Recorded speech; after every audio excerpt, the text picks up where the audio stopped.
Elon Musk, l'homme le plus riche du monde, patron de Tesla, SpaceX et X, critique ouvertement une loi majeure portée par Donald Trump visant à réformer la fiscalité américaine et renforcer la politique migratoire.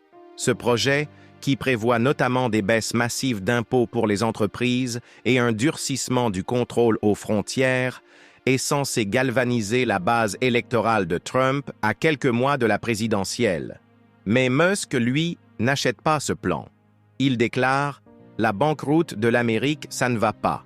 Un message percutant, publié sur X, qui fait immédiatement le tour des médias.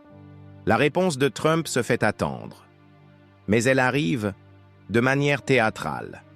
Alors qu'il reçoit le chancelier allemand Friedrich Merz dans le bureau ovale, Trump lâche une première pique, puis enchaîne sur Truth Social, son propre réseau.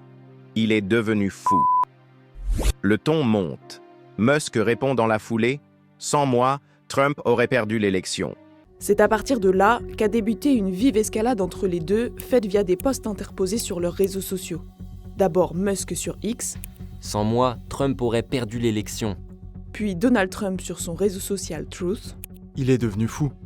La tension grimpe encore d'un cran lorsque Trump accuse Musk de figurer dans les dossiers Epstein, une affaire explosive liée à un puissant financier américain, Jeffrey Epstein, accusé de trafic de mineurs et d'agression sexuelle. Aucune preuve n'est avancée, mais l'accusation fait l'effet d'une bombe. Analyse, une guerre d'ego ou un choc d'influence. Ce qui semble être une simple querelle entre deux personnalités hors normes cache en réalité un affrontement d'influences économiques et idéologiques. D'un côté, Donald Trump, le tribun populiste, candidat à sa réélection, veut rassurer les classes moyennes et les élites industrielles en promettant un retour à un capitalisme plus classique, fiscalité basse, protectionnisme, relocalisation.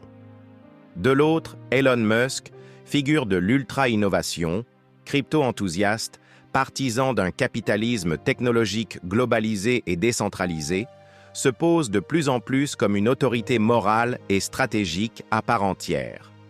Cette confrontation, c'est la guerre entre l'État-nation conservateur et le techno-leader libertarien.